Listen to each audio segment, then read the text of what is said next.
You're listening to The Globalist, first broadcast on the 2nd of March 2026 on Monocle Radio. The Globalist, in association with UBS.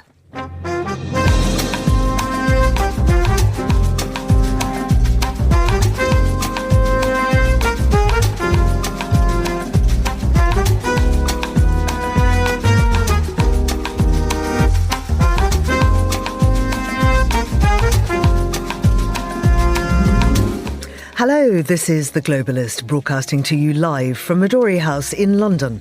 I'm Georgina Godwin. On the show ahead... Combat operations continue at this time in full force, and they will continue until all of our objectives are achieved. That's obviously Donald Trump. We'll join our Gulf correspondent Inzamam Rashid to catch up with the rolling news from the Middle East. And we'll have analysis as Israel and US strikes kill Iran's Supreme Leader and the region braces for further retaliation. We'll examine the economic fallout, the international response and the nuclear stakes.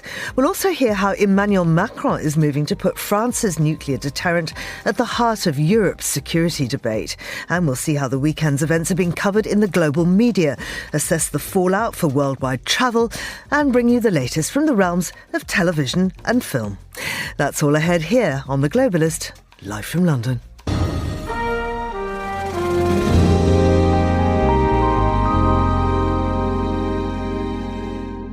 The Middle East is bracing for a dangerous escalation after US and Israeli strikes inside Iran killed the country's supreme leader, Ayatollah Ali Khamenei. Tehran insists the system is intact, but retaliatory attacks are spreading across the region, including Lebanon now, and the risk of a wider war is growing by the hour. Well, I'm joined on the line by Inzamam Rashid, who's Monocle's Gulf correspondent. He's in Abu Dhabi, and by Julie Norman, who's Associate Professor of Politics and International Relations at UCL. Hello to you both. Thanks so much for joining us. Inzi, could you bring us up to speed with what's been happening this weekend and overnight? Well, look, we thought it was a bit of a quieter night overnight here in the UAE and the wider Gulf because Iran's retaliation wasn't as severe as what we've seen over the weekend. They've targeted much of the Gulf, in fact, all of the GCC countries, firing missiles and drones into each of the GCC country, hundreds of them as well, some of them managing to get through, many of them intercepted by defense missile systems. But we thought that maybe there was a bit of a turning point overnight, that it would stop attacking the Gulf countries, but that has changed once again this morning. As of a couple of hours ago, we've had alerts on our phones, we've heard loud bangs in the skies across Dubai, across Abu Dhabi, Kuwait as well. The US embassy there has been targeted. A US fighter jet was shot down in Kuwait as well. So look, across the Gulf, very much this war continues. Iran isn't letting up, neither is the United States and Israel with their attacks inside Tehran. And I think following the announcement of the death of the Supreme Leader Khamenei, Iran's backs are against the wall and they are fighting with all their might and showing that across the Gulf and also beyond the Gulf. We know there was a target towards the airbase in Cyprus, the British airbase in Cyprus, essentially warning shots towards them, reminding them not to get involved. We know they've targeted ports here as well. The Zayed port in Abu Dhabi, where there are French naval vessels, they targeted that yesterday. Huge explosions around there. And then just from where I'm looking, sat on my balcony looking straight ahead, the Jebel Ali port, where there is a huge US Navy fleet currently laying in wait to be deployed if needs be. That was targeted heavily late on Saturday night. So there has been a lot of action across the Gulf in terms of missiles, in terms of drones, and now I think patience is wearing thin. The GCC Council met last night. The foreign ministers of all the GCC Gulf nations met last night. They put out a statement essentially saying that they completely refute the Iranian attacks and they reject the unjustified attacks by by Iran, and that their states have the right to respond. That may even be militarily. It's my understanding that Saudi Arabia are looking at options to respond directly.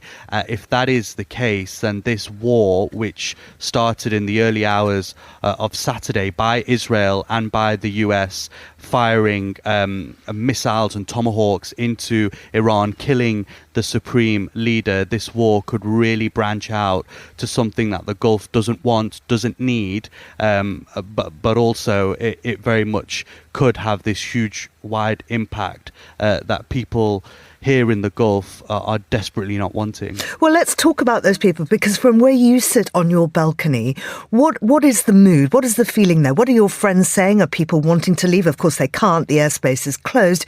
But what is the general sentiment in the Gulf? Georgina, look, it takes a lot to cancel an iftar during Ramadan, the breaking of the fast, and those cancellations have been coming thick and fast. Government held iftars usually. You've got kind of corporate iftars happening throughout the week. They're all completely being cancelled. I think there is a real sense of worry in a country, in a region as well. The Gulf region usually feels quite safe, secure, quite reliable when you think of the likes of Bahrain or Doha and Kuwait as well, Riyadh even. Here in the UAE, it feels usually quite safe, reliable. People move here with their families, with young children, because they want the safety, because they want the better lifestyle. They want to be able to go to the beach clubs and enjoy themselves. That has been punctuated deeply and punctured over the last few days because of what is essentially a war now in these countries, and this is a city, particularly here in Dubai, is a city which just isn't used to the sound of war. It's not used to the sound of the thuds of missiles and the interceptions. It's not used to seeing debris falling from the sky and crashing onto the ground and causing huge explosions. And you've got to remember as well, Iran isn't just targeting US military assets as that's what we thought that they would just be doing, but they've also been attacking civilian infrastructure like the airports, the airport in Abu Dhabi, the airport here in Dubai. They've also been targeting hotels as well. We saw a huge explosion at the Fairmont Hotel on the Palm Jumeirah, where many tourists were, many people were. There was a drone that actually landed at the front of that hotel, causing a massive explosion, causing neighbours of the Fairmont Hotel to have windows completely shattered, a huge blaze as well. And so that's the worry for people, is that, well, if it was the US bases, which are pretty far from residential areas, then okay, that's one thing. And, they've got the military assets there to defend themselves and launch the kind of interceptors and everything. But if it's actually happening over the city, and where everyday people, working people, are living, working and just trying to get on with daily lives, then I think that's where the worry is for the UAE government, for the people that live here, and for the many tourists that flock to this country. Julie, if I could bring you in now, I wonder how the killing of the Supreme Leader changes things, and if regime change is now in play, and was that always the objective? Well, Georgina, I think it's impossible to not see that at this point. I think Trump definitely alluded to that in his initial comments. Certainly Netanyahu did as well. And if we look at some of the comments leading up to the actions that we've seen taken, some of it was focused on the nuclear, but much was broader about criticism of the regime more broadly. So I don't think we should be surprised that this is a part of the goal right now. And we saw that quite clearly with the killing of the Supreme Leader pretty much on day one. I think from here, it's clear that the regime, as we know it, is not going to be intact. That's not to say the regime will fall. It still is intact right now. There is a sort of a transitional committee that is leading things now. The Supreme Leader put plans in place for this exact scenario if he were to be killed. So the regime is still intact, but it will be extremely, extremely different, extremely weakened, and the country will just be at a very different point. If they come through this still intact, there will be so much to deal with internally, with domestic unrest, with a completely upended economy, even from where it was, a completely different set of relationships with its neighbors, as we've just heard from Inzamam. So even if the regime can hang on here, it's going to look very different after this war. And how close are we, Julie, to this becoming a much wider war? I think we've just heard that from Inzamam, it already is broadening out very rapidly. Over the night, we saw Lebanon targeted by Israel targeted by Hezbollah. So that's a front that I think we expected would open fairly quickly, and that seems to be happening there. I think the extent of the strikes in the Gulf changed this conflict very quickly as well. The fact that, again, it's civilian infrastructure, airports that are being hit, as well as just military bases. This means this is not just a couple, airstrikes that will be done in a day or two. And I would say we still don't exactly know what Trump's endgame is here. I mean, they seem to be, hoping for some sort of Iranian surrender or sort of a running out of munitions. But, Iran knows that, and they're trying to play this from their point of view as well. They're not launching everything at once. They're keeping some missiles in reserve. They know they want to be able to retaliate and to have some sense of threat in this moving forward. But at the same time, you have two very powerful militaries, the U.S. and Israel, that will keep the pressure on them until there's some kind of movement. Again, we're not sure exactly what would be satisfying, I think, to Trump to end this. Julie, thank you very much indeed. That's Julie Norman, Associate Professor of Politics and International Relations at UCL. We also heard from Monocle's Gulf correspondent, Inzamam Rashid. And of course, Inzi is in the region. He will be keeping an eye on this for us across the day and, of course, the coming days too. This is The Globalist.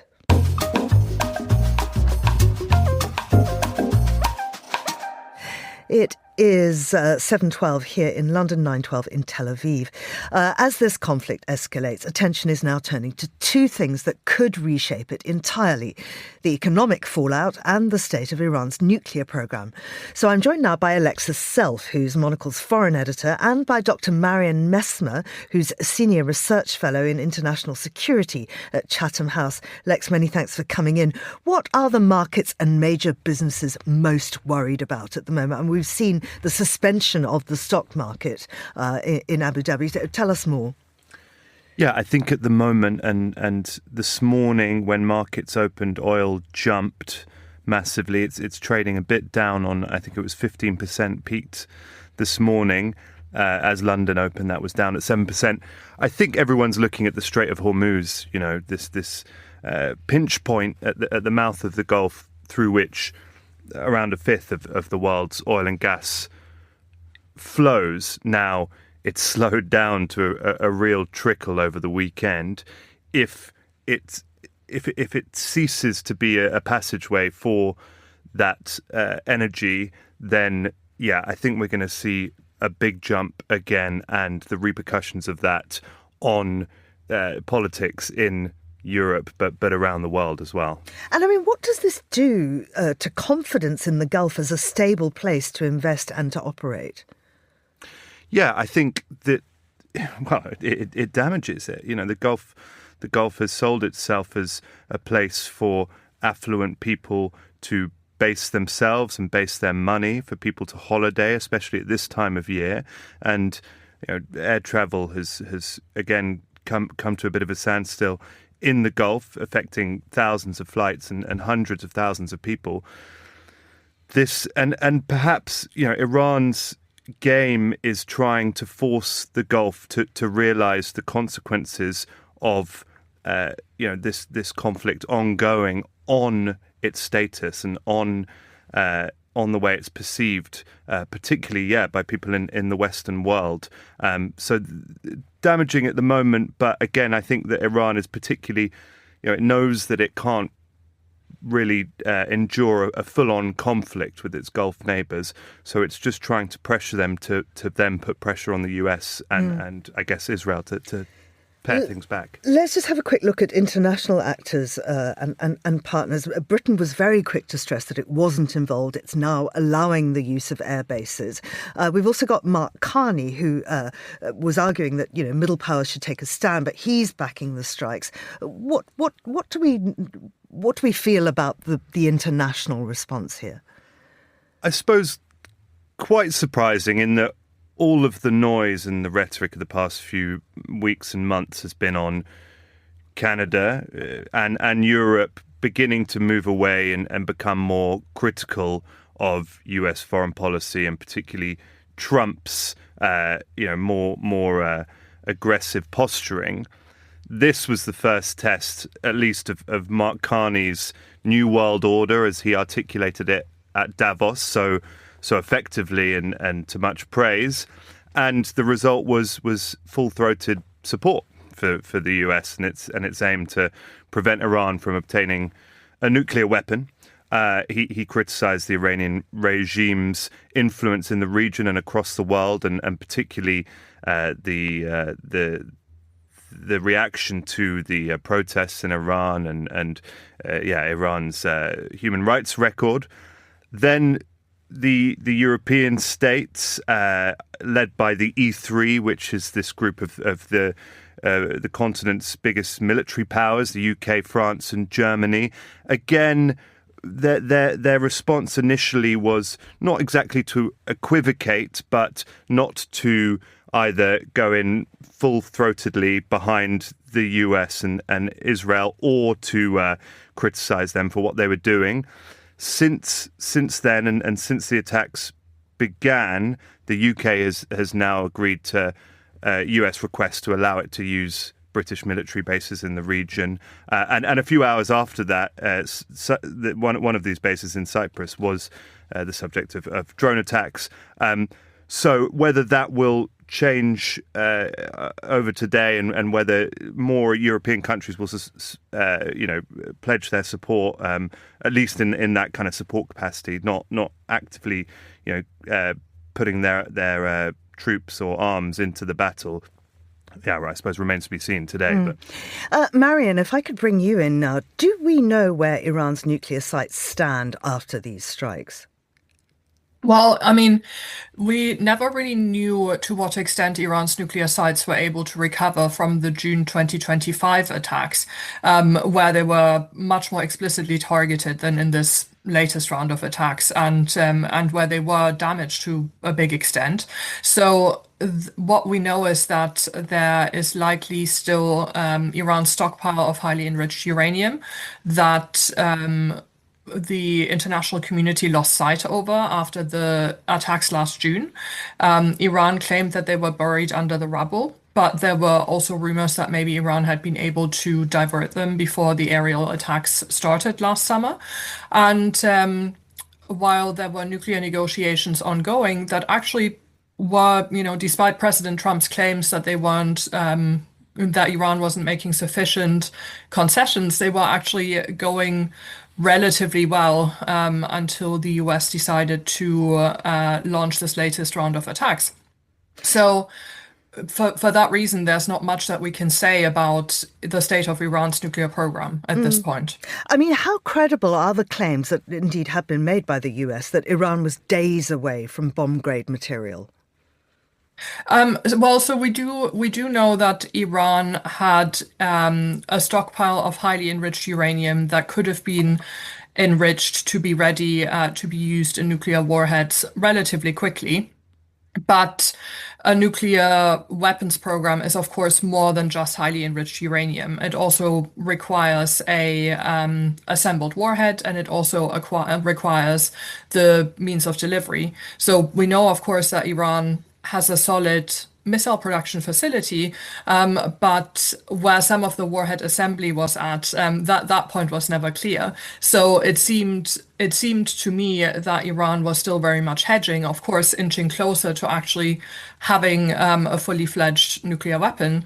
But just because you have all the parts to assemble a nuclear weapon doesn't mean that you actually have a usable nuclear weapons program that could then also serve as a deterrent.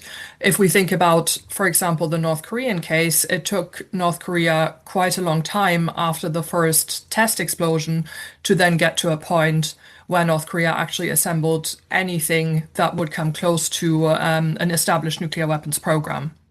Marion, thank you very much indeed. That's Dr. Marion Messmer there, Senior Research Fellow in International Security at Chatham House, and also Alexis Self, Monocle's foreign editor, who's bracing himself for extremely busy day, week and probably months ahead.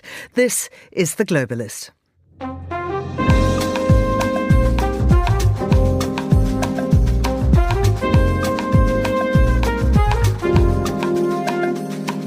It is 9:20 in Tel Aviv, that's 7:20 here in London. Well, the escalation with Iran has dragged nuclear risk back to the centre of global politics. And in Europe, it's sharpened an already uncomfortable question about who ultimately guarantees the continent's security.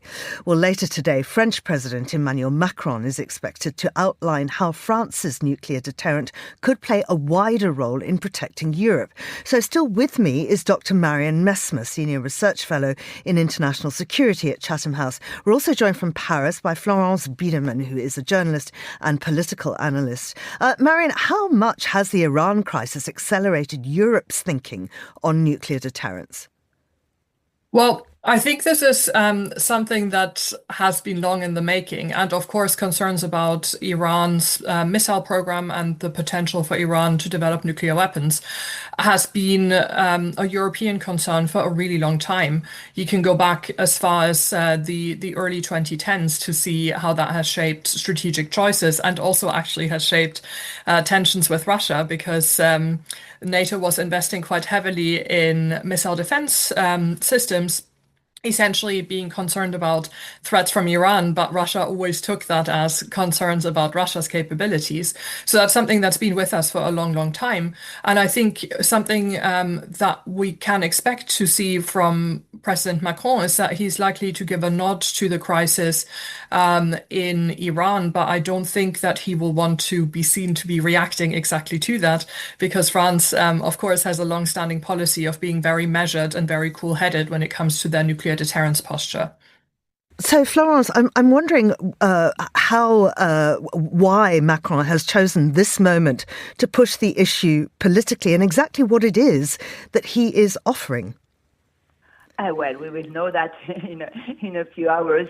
The moment has, I think, nothing to do with Iran right now, because this talk was planned well before what's happening. And the main concern, I would say the main most pressing concern for European security now is rather the Russian threat and the fact that the link and the relationship with the US and the transatlantic link has been, let's say, a bit deteriorated or damaged since Donald Trump came to power. You remember what J.D. Vance talk in Munich at this security conference said about the Europeans, like they should take their own defense in their own hands. I mean, this is what Trump has been insisting on. So I think it's, of course, the threat of Russia after it invaded Ukraine, and the changes, and I would say the deterioration in the link with the US. So now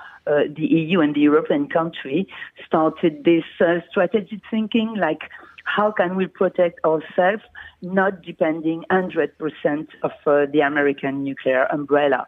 But of course, you cannot think that the French nuclear umbrella could replace it, but how could it give a certain amount of self-confidence or to give more guarantees to the other EU countries that France can play a role? How exactly, this is what he's supposed to explain today, later in the day. And Marion, as Florence is saying, if those US security guarantees weaken, just how meaningful would France's deterrent be? It would be extremely meaningful. I mean, the UK, the other nuclear power in Europe, has always given its nuclear weapons to NATO as well as part of the NATO extended deterrence guarantees. But France, while a NATO member, has always said that its nuclear weapons are for national means primarily. And so this has been part of what European countries have been trying to work out over the last years, as there has been a concern that US support for NATO might be weakening, which is how can we use the combined nuclear powers of France and the UK to strengthen nuclear deterrence in Europe, and what will this mean with all of the conventional investments that European states are making?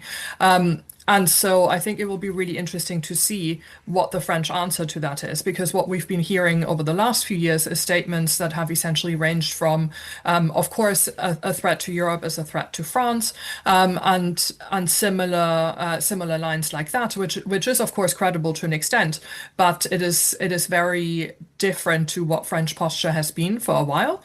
And so I think Europeans are looking for much more concrete measures that France thinks it can undertake to essentially showcase that its nuclear deterrence posture also includes other European countries. And Florence, with elections looming, is this about domestic politics? And is Macron also trying to lock in a strategy that a successor would struggle to undo?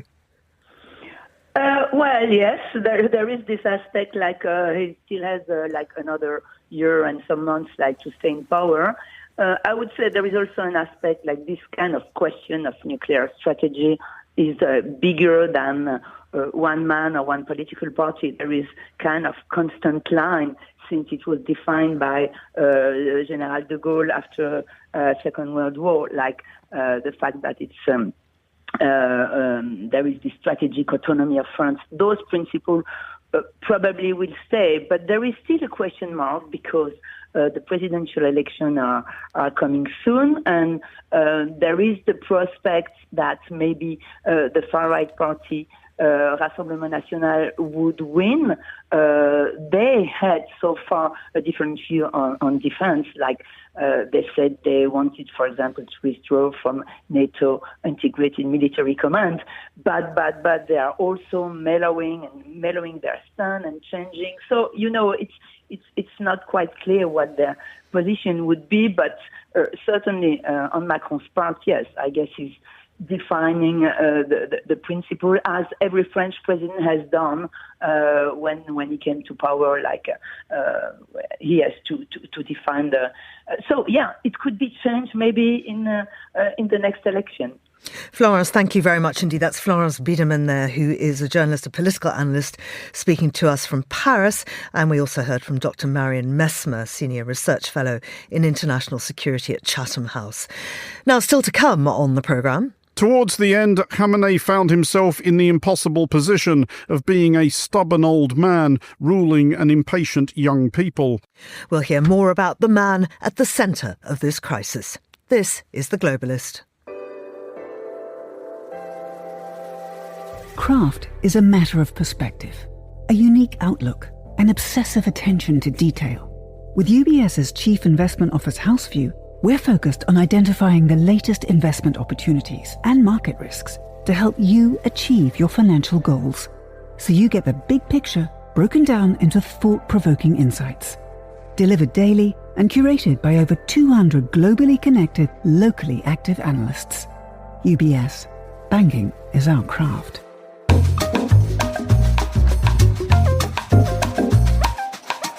This is The Globalist on Monocle Radio with me, Georgina Godwin, and joining me in the studio now is Steve Crawshaw, author, journalist and formerly Human Rights Watch UK director.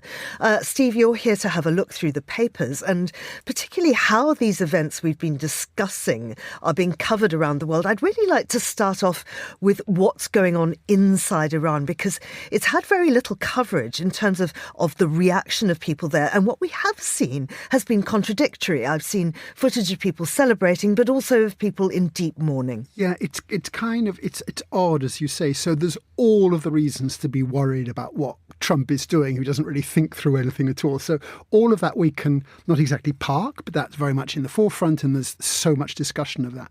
But as you say, it's kind of odd that how people are reacting inside Iran has become almost invisible, or alternatively, because they can get more easily better quality pictures of the official demonstrations, those are shown. So I'm looking at Daily Telegraph has a huge double-page spread of someone in mourning.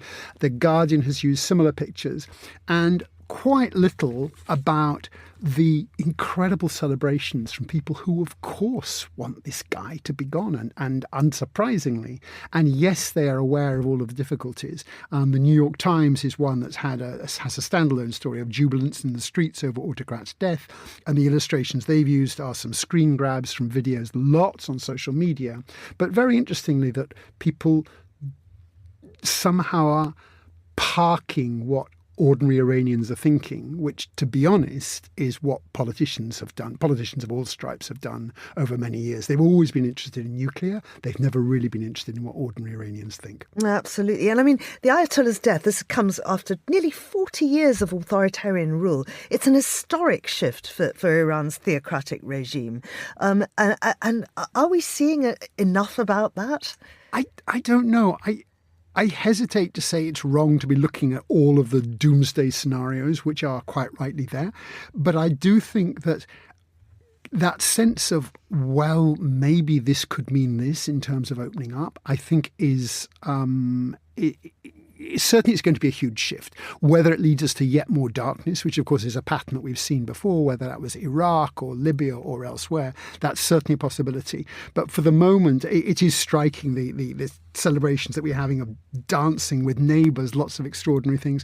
An interesting piece by Anne Applebaum in The Atlantic, where she talks about the lack of planning that's been going on in the US administration and that kind of obsession. Trump got rid of the broadcasting, the Farsi Persian language broadcasting into the state, into Iran last year, then had to partly reinstate, but they've never been interested in that. And I think that sense of how everything is going to change is clearly huge, and it's not just to be seen from the perspective of nuclear and what can happen, though that's important as well.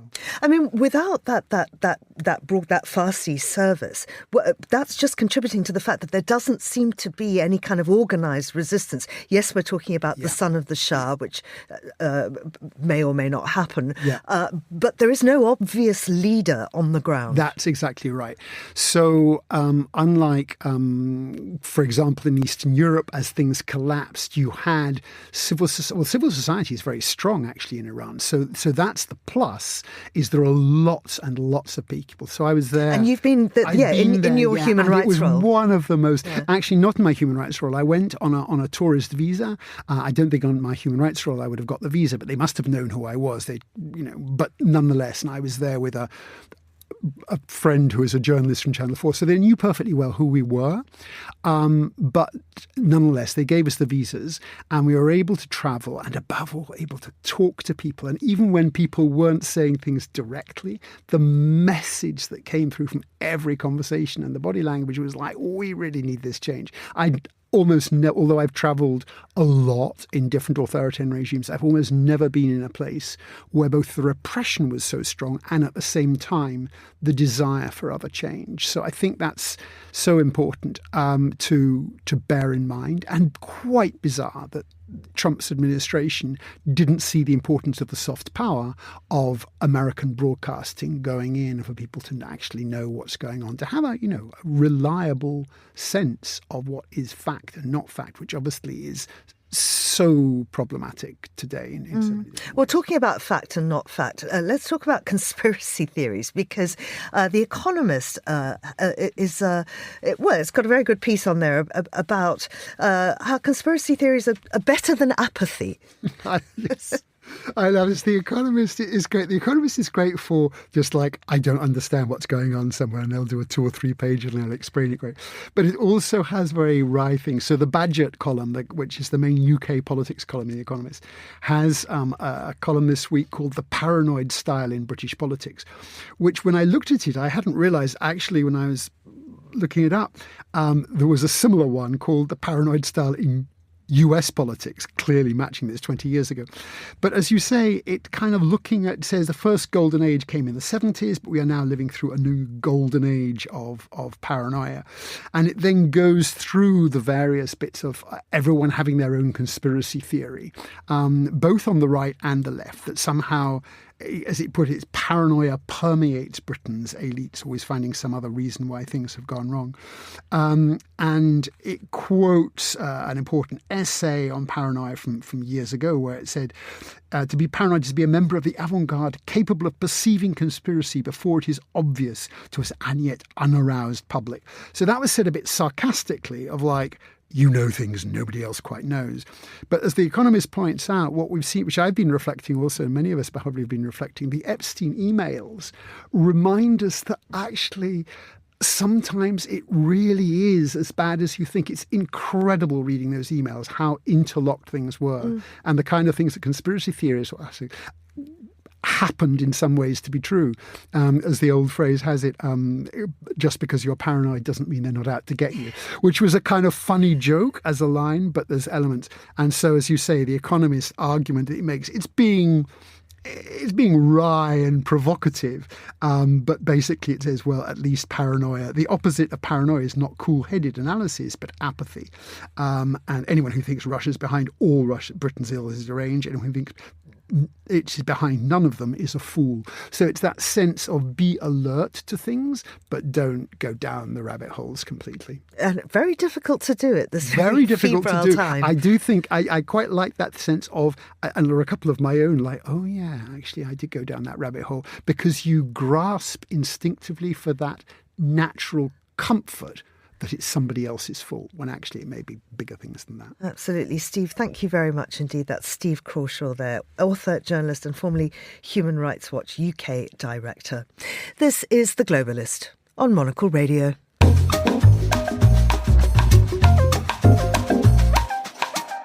Now, here's what else we're keeping an eye on today.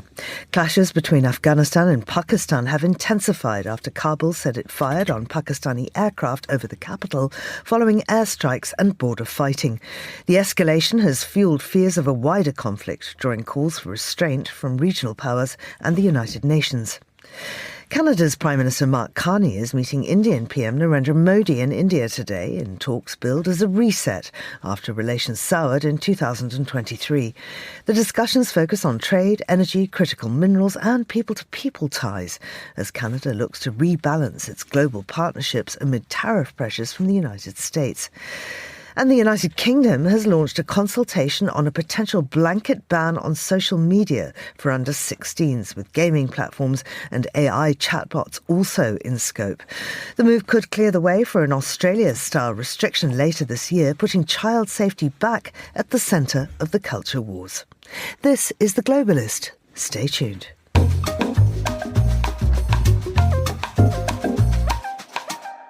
The conflict in the Middle East is now disrupting one of the world's most important aviation corridors, grounding flights, closing airspace and sending shockwaves through global travel. Well, I'm joined now in the studio by Ash Bhardwaj, who's a travel journalist and a filmmaker. Ash, what exactly happens to global aviation now with the Gulf airspace closed down? Well, it's the biggest disruption to global air travel since the Icelandic volcano eruption. Do you remember that back in 2010, I think it was? And it shut down airspace for days. And you have this real problem for what's happening in the Middle East, because so many of those hubs there are really important international hubs. If you're flying to Australia, Southeast Asia, South Asia, a lot of the flights are routed through there with airlines like Etihad or Emirates.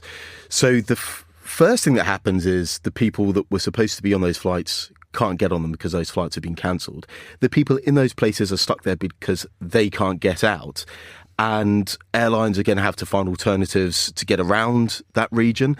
But of course, crew, aircraft, they're all dislocated. So from a logistics and planning perspective, it's a real nightmare for the airline industry. Why is Dubai so critical? So Dubai has, through the airlines that fly through there, it has become this amazing international transport hub. 250,000 people, 250,000 people transfer through Dubai every single day. So if I'm going to visit my sister in Australia, I might well take a flight that goes via Dubai. And that means that it's not just affecting flights in and around Europe or the Middle East or North Africa. It is affecting these really big flights that people are doing across the whole world. So if you're now trying to get from Australia to the UK, for example, you would have to go via Hong Kong, Singapore, or the United States. And of course, Russian airspace is closed to a lot of Western airlines now as well. Chinese airlines can still fly through Russian airspace. You have airspace closing for a couple of different reasons. One is political sanctions. That's what's happening with the closed airspace in Russia. And then security and safety. If you've got missiles, air defence flying around in a region, you do not want planes going through it. No. And I wonder how quickly costs mount up for airlines when flights are rerouted or grounded.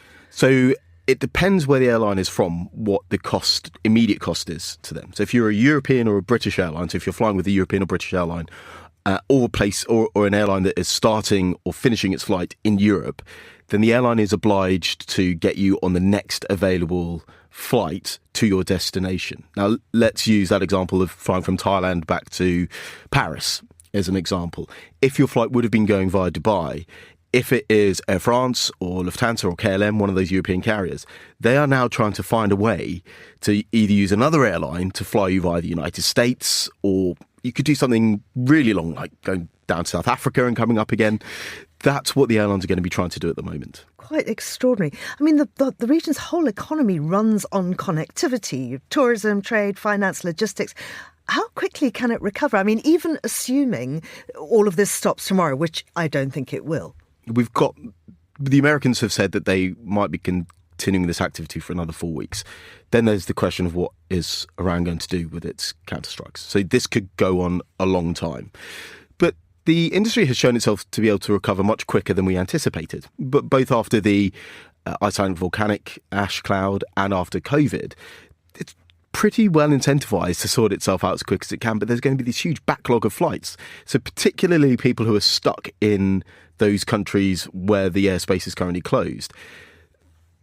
If someone's booked on a flight in a month's time, they will have that seat. So if you're stuck in Dubai trying to book a flight and the next flight out isn't until 6 weeks' time, if people have already got that space on that flight booked, you're going to be fighting for the spare spaces. So that's going to cause a problem. And people are doing quite extensive things to avoid this. So people are driving from Dubai down to Riyadh because Riyadh airspace is still open. Virgin Atlantic did cancel their flight today to Riyadh. But other than that, you can fly in and out of there. So that's the kind of thing that's going to be happening now to relieve that initial pressure. And flights always have spare spaces. So as quickly as they can, they're going to be filtering that out. I imagine people are going to be cancelling flights anyway. The Foreign Office in the UK, for example, changed its travel advice.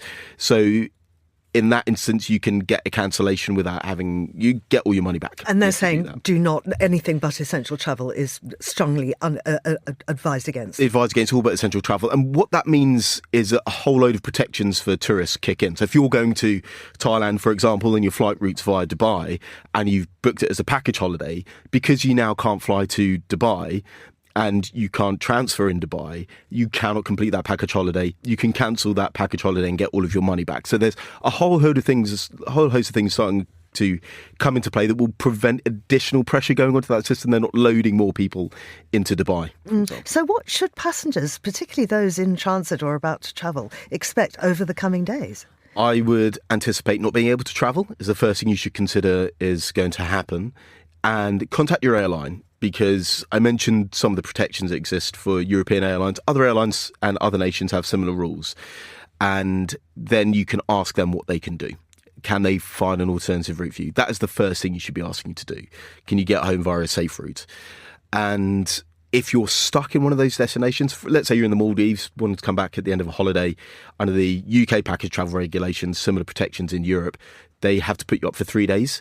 And then if your flight is cancelled under those same protections, the airline is obliged to put you in accommodation until you can get a flight home. God, wouldn't it be nice to be stuck in the Maldives right now? I mean, if you're going to be stuck anywhere, the Maldives is not a bad place to be stuck. Indeed, Thailand as well would be lovely. Yeah, and I'm just going to ask you for a crystal ball moment here. Can I go to Abu Dhabi Book Fair next month? Well, I'm supposed to be going to Dubai for the Arabian Travel Market as well. That's in May. I would hope that the Dubai Book Fair can go ahead. It's a great event. But let's see. I think it depends on a certain man in Washington about what happens next. Ash, thank you. That's Ash Bhardwaj, who's a travel journalist and a filmmaker. And this is The Globalist on Monocle Radio. IQ, EQ, and AI. 3 components key to the craft of innovation at UBS. Because to stay ahead in a rapidly evolving age, you need a partner with decades of experience, endless passion for the work, and a finger on the pulse of leading technologies. Bridging human expertise with artificial intelligence, all to elevate you. UBS. Banking is our craft.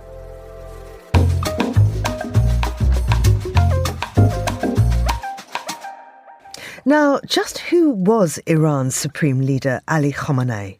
Here's Monocle's Andrew Muller. Do you still say, Imam, that if the Shah, the ex-Shah, is not returned to Iran, that those American hostages in the American embassy compound will not be freed? Bismillah ar-Rahman ar-Rahim. In the name of God, the most merciful and gracious. This issue has to do with the people.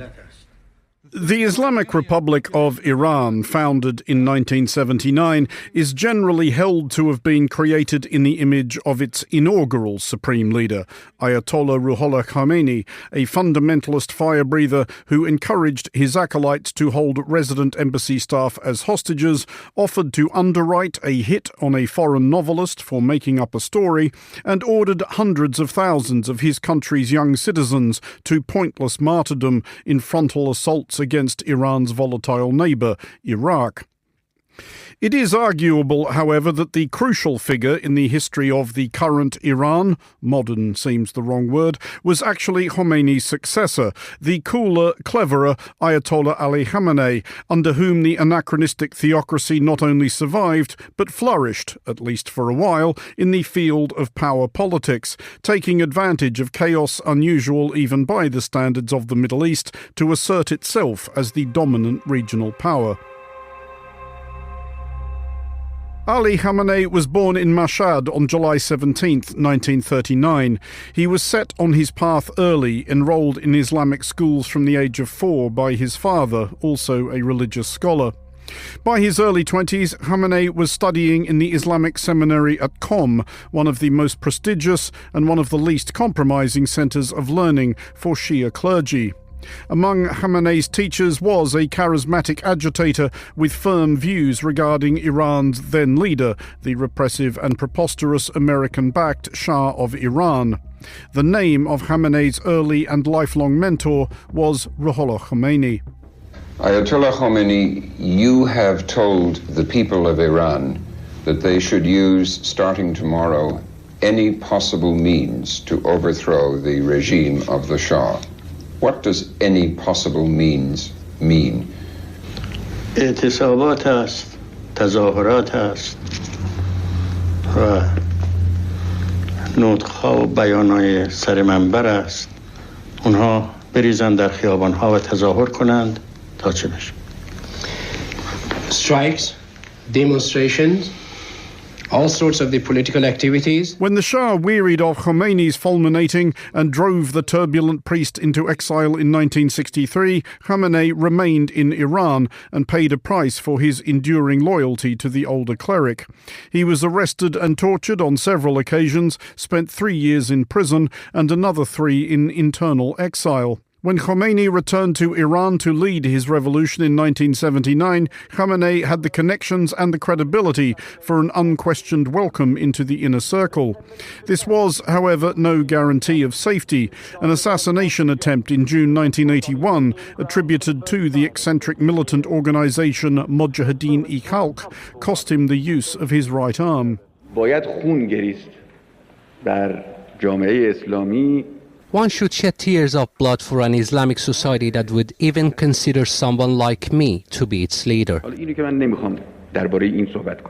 There are serious technical issues with this decision.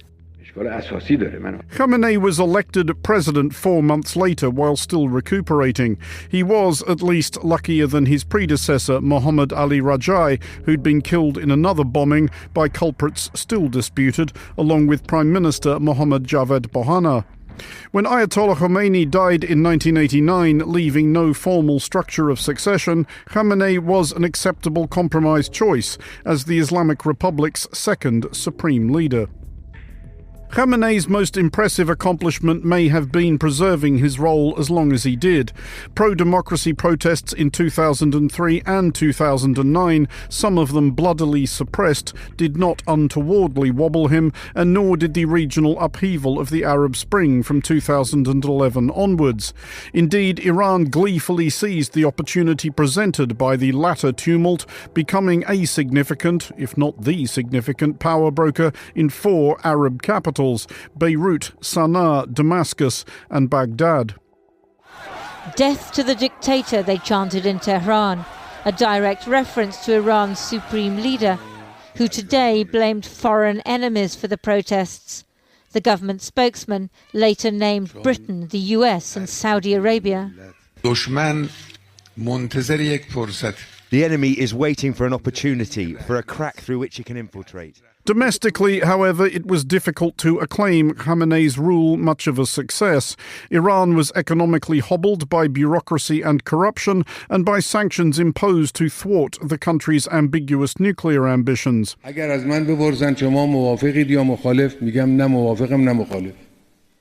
Iran, always a potential powerhouse, stayed needlessly poor. Khamenei's unbending interpretation of Islam saw Iran remain a country in which, well into the 21st century, gay men were hanged from cranes for being gay men, and women could be assaulted by employees of the state for failing to adhere to a dress code.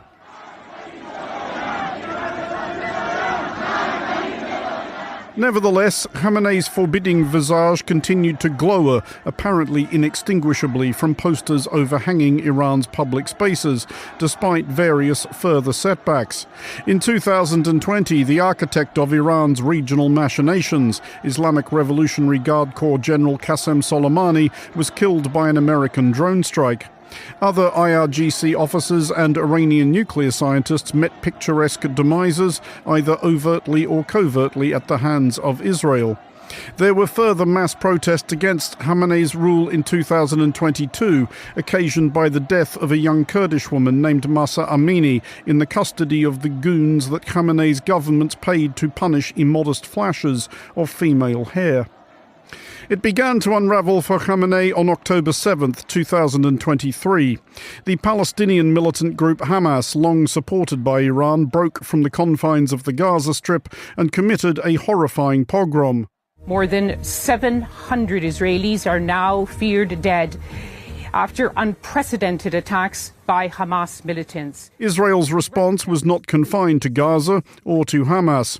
Israel hit Iran's clients, Hezbollah in Lebanon, the Houthis in Yemen, and Syria, where Iran had propped up President Bashar al-Assad through the Arab Spring and beyond. Breaking news this hour. Israel's defense minister says it's launched a preemptive attack against Iran. Israel Katz. By June 2025, Hamas were destroyed, Hezbollah decapitated, the Houthis diminished, and Assad defenestrated. Israel, with the assistance of the United States, came for Iran directly, bombing nuclear and other sites. Iran was unable to muster much response beyond largely ineffectual rockets and drones. Iran's people, perhaps, sensed weakness. Towards the end, Khamenei found himself in the impossible position of being a stubborn old man ruling an impatient young people. His decades of power, which created little but misery at home and mayhem abroad, were years wasted. For Monocle Radio, I'm Andrew Muller.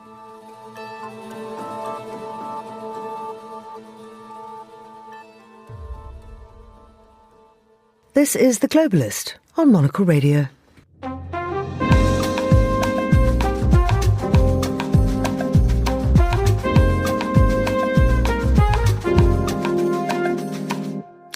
And finally today, as geopolitics dominates the headlines, we turn to film and television, where the business of entertainment is undergoing its own dramatic shifts. I'm joined now in the studio by Karen Krasanovic, film critic and regular Monocle Radio contributor. Always lovely to have you here. Today in your leathers, looking stunning. Squeaking on the mic, I'm sorry. Karen, this big Paramount deal. So Paramount has clinched the Warner Brothers deal because Netflix walked away. Just tell us exactly what this means and what it means for us, the viewers. Well, I mean, everybody's going to be wondering, okay, if you're not in the industry, because we feel the industry is really, really dead right now in the UK anyway, and other places. You can drive into Pinewood and get a parking space anywhere, which is unusual. And so in the industry, we want this settled. Now, for consumers, what's happened is Warner Brothers got into financial trouble because they made some mergers which turned out not to be such good mergers. So now they're up for grabs. There's been a tussle between Netflix and Paramount. Neither of them are ideal purchasers, but Paramount has now won with more money on the boards. Better for, of course, superior for shareholders. We have to think of the shareholders. So now what's going to happen, it's pretty much a done deal. They think it's going to be finished off and made official in the third quarter. Now, what it means for consumers, probably not going to be any immediate changes, but over the next 1 to 3 years, you'll see changes in streaming prices and bundles. Libraries will change. Things that you wanted will be gone, and new things will be introduced. There's going to be a big impact on cinemas and theatrical windows, and the exhibitors are very worried about this. And also, news, CNN and cable subscribers will also see a knock-on effect. So basically, it's going to be a change in competition and a change in our long-term choice of what we can see. I wonder what the deal means for who now controls Hollywood's biggest assets, and if this is a turning point for the era of mega media mergers. It is. I mean, it just feels like there's going to be just one or two companies now. And that's always a worry when you come to a creative industry. Even though they do silo these things and they do have different arms for independent films or animation or whatever, it means that there's going to be fewer choices. Let's put it that way. And I think that's what everybody's worried about. But hopefully that will be countered, particularly with some independent films like Sinners and others, which is showing Hollywood studios that new stories can still make money. And that's what they're interested in. I sense an opportunity here for me just to shoehorn in a quick plug for Meet the Writers, because the latest episode is the former head of Paramount. He was a man that started MTV, Tom Fresner, and he speaks to me about his book From MTV to Timbuktu, which is a fantastic book, and he's a great person to speak to, so you can get that online now. And we forget that MTV was really, really pivotal, and still is, actually. Absolutely. Yeah. Now, something else that an awards ceremony, which has changed its name because it's the acronym was kind of unattractive, right? Yes. Okay, last night while we were sleeping, we had the 2026 Actor Awards. What kind of awards are they? They're for actors. They were formerly called the SAG Awards, and I guess because nobody likes the word SAG. Yes, the earth and the gravity can be a terrible thing. So they've changed it. Basically, it was streamed over Netflix last night, and SAG-AFTRA, wake up, rebranded the ceremony so people would know what it was for. But it's supported by them, which is great. So this is honoring actors in film and television. And the voting body and the categories are exactly the same. But now people go, oh, I know what it is. So is this a bellwether for the Oscars? Now, the Oscar window voting is the 5th. So yes. Now, we know that there's no best performance, because this is not, we're not weighing things here.